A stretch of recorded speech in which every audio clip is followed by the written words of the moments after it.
Taigi, aš labai džiaugiuosi pranešdama, byla pajudėjo. Aš supratau buvusi manipuliacijos įtakos ir visgi afektinė būsena nekeičia įstatymų. Afektinė būsena reiškia išgyvenant labai didelius dvasinius sukrėtimus, nekeičia įstatymo ES. Jokios neįsilavinusios bobos nėra, jokios socialinės policininkės savo, reiškia, efektuose duokit mums.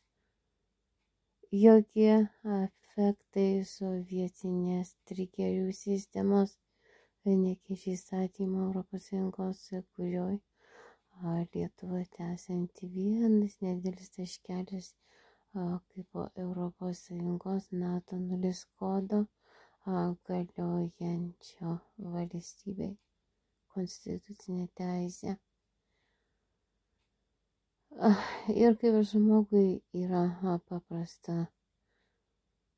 nuo tokių afektinių būsenų įsijungti dirbtinį intelektą, appsuose surasta ir užduot klausimus paprastus, tokius, kurie dažniausiai skamba, ar aš turiu teisės kovoti už savo asmenį, kaip po smurtų pasiekia mane diskriminavę žydai, kurie esantis autoritetas, reiškia savo akyse, kaip po religija norinti valdyti pasaulį. Vėlgi, bendruomenė ir organizacijos ir visa kita, tai yra tik organizacijos.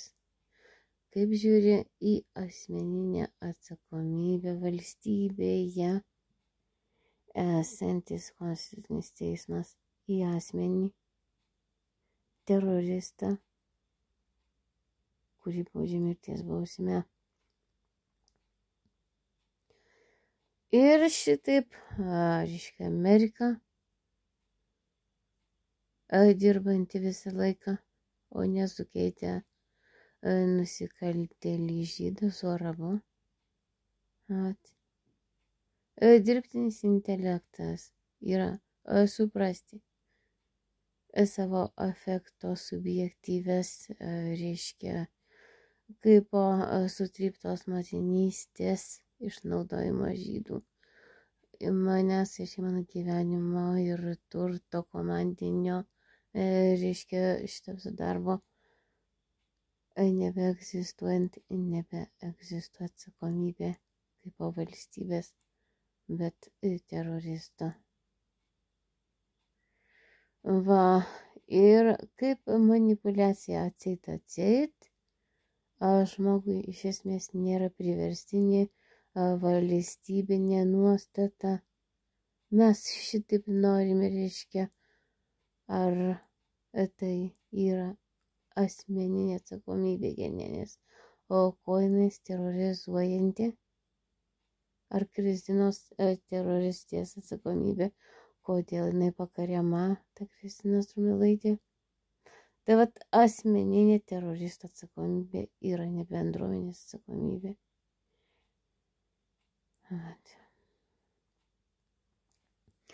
Asmeninis mano žaidimas interaktyvus su bendruomenės nachališkumu, išjuokiant, pajuokiant, tai yra šitas Žemaitės literatūra, o ne žydų afektininkų fantazijos pseudo. To nėra, ar tai atseit. Visos tos nesąmonės dirbtinis intelektas uždavus klausimus atsako į tavo, reiškia, klausimus. Ir tie klausimai ir atsakymai atneša supratimą. Manipuliacija valstybėje nekeičia įstatymų.